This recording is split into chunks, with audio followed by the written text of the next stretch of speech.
So Microsoft's got this new playbook for the future of AI. And it's probably not what you're thinking. It's not about building one giant super smart AI. Nope, it's about building an entire team of them. Let's break down how they're planning to do it. Okay, so if you're a developer, or really anyone who's tinkered with this stuff, you've probably hit this wall, right?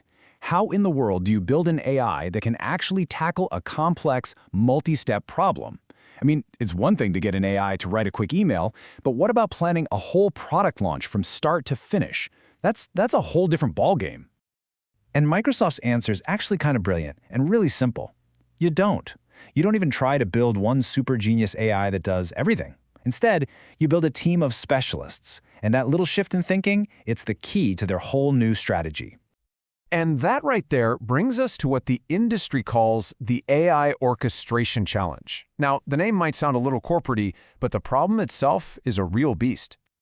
You know, the best way to think about it is like conducting an orchestra. You've got all these incredibly talented musicians, right? The violins, the percussion, the brass, but without a conductor to tell them what to play and when to play it, all you have is a bunch of noise. It's the exact same thing in the AI world. The real challenge is getting different AI models, software tools, and even us humans to work together in perfect harmony. That's the hard part. So, how is Microsoft stepping up to be that conductor? Well, they've built a brand new unified framework to lead this AI orchestra. Okay, so it's called the Microsoft Agent Framework. And get this, it's open source, so anyone can use it. But here's the thing, it's not like they built this from scratch. It's really the next evolution of two of their other big projects, Semantic Kernel and AutoGen. They've basically taken the best parts of both and mashed them together. Yeah, you can really see the family tree here. Microsoft has been chipping away at this for a while. You had Semantic Kernel, which was awesome for the big enterprise-level stuff, managing memory, making sure things don't crash. Then you had AutoGen, which was just brilliant at getting multiple AIs to talk to each other in a simple way. The new agent framework, it just smooshes all that power together into one unified platform. All right, so the whole thing really just boils down to two main building blocks. Just two! Agents and workflows. And I'm serious, if you get these two concepts, you'll totally understand where Microsoft is going with all this. This table lays it out perfectly. Think of an AI agent as your specialist. It's a single autonomous unit that's amazing at one particular job, especially when things get messy and unpredictable. The workflow, on the other hand, is the master plan. It's the blueprint, the step-by-step guide that tells all your specialists what to do, when to do it, and in what order. All right, let's dive into that first piece of the puzzle, the autonomous AI agent. What exactly is one of these things? Okay, putting it simply, an AI agent is just an AI that's got a big brain, a large language model. It takes what you give it, it thinks for a second, and then it reaches for a tool. Could be a calculator, a web search, whatever it needs, to actually get the job done and give you an answer. So where does this kind of agent really shine? Well, it's perfect for those dynamic, unpredictable situations. Like you need a customer support bot that can handle literally any question someone throws at it. Or maybe a personal tutor that can look stuff up on the fly to help you learn. Or even a coding buddy that helps you track down a really nasty bug. That's agent territory. But, and this is super important, Microsoft gives a really crucial piece of advice here. They say, if you can just write a simple function to handle the task, do that. Don't use an agent if you don't have to. Why? Because agents can be unpredictable and expensive. If a few lines of good old-fashioned code can do the job reliably, just do that. This is huge, right? It tells us that agents are a powerful tool, but they're not the only tool.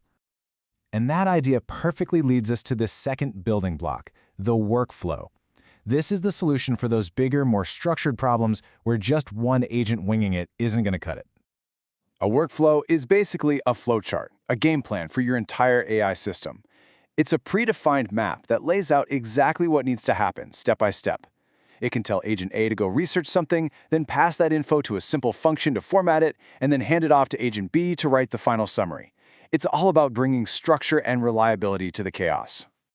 And the benefits of doing it this way are huge. You get modularity, which means you can build little reusable pieces, you can safely mix and match multiple agents and tools, and you get some really powerful features, like checkpointing. This means for a really long task, you can save your progress and pick it up later without starting from scratch. That's a game changer for building truly complex AI systems. Okay, so let's pull back for a second. What does this all add up to? Why is this new framework such a big deal? It's a big deal because this is essentially Microsoft's unified playbook for the entire next generation of AI. They're laying down a single, clear foundation for developers to build AI that isn't just smart, but is also robust, reliable, and most importantly, safe. So if you remember one thing, remember this. It all comes down to those two core components.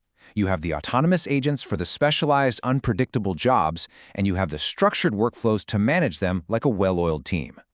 At the end of the day, this whole framework represents a massive shift in how we even think about building AI.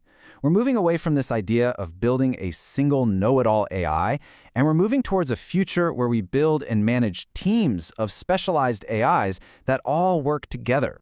And that leaves us with a really fascinating question to chew on.